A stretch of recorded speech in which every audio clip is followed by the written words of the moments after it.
The amendment process will shine a bright spotlight on each of the ugly warts of the Republicans' partisan, dangerous, and one-sided tax plan. This budget is the first real legislative aspect of the Republican tax plan, which has already proved to have a million different things wrong with it that might not get the attention it deserves. So we welcome this process and the ability to show the American people what they think. Already, the majority of the American people, according to CBS, believe that the Trump plan favors the wealthy. But boy, oh boy, they don't know the half of it in terms of this plan. Rest assured, Democrats will use the process to put our Republican colleagues on the spot here. How can they support such a plan? How can they say one thing and the plan be so much the opposite of what the plan is? We'll be focusing our amendments into 4 buckets that my colleagues will elaborate on shortly to help bring what the real Republican tax plan is to the surface, and when the American people see it, they ain't gonna like it at all. Just like they didn't like their health care plan.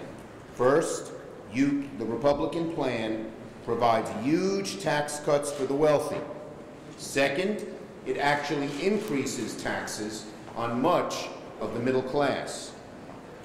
Third, it blows a huge hole in the deficit. The same folks who decried debts and deficit under President Obama ought to denounce them under President Trump.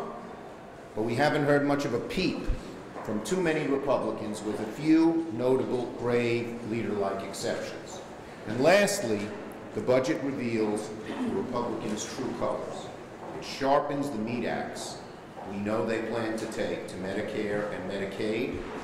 This budget resolution will be the first time our Republican colleagues vote to slash Medicare. It spells out over $470 billion in Medicare cuts, as well as $1 trillion in Medicaid cuts, even more than they had in their health care bill. And I want to be clear for anyone who thinks this budget doesn't have real effect. Go look at the law. PAYGO is real.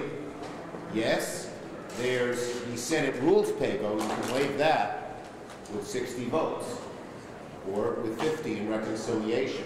But there is statutory PAYGO, which cannot be waived and would require deep cuts to Medicare if this tax bill produces a deficit.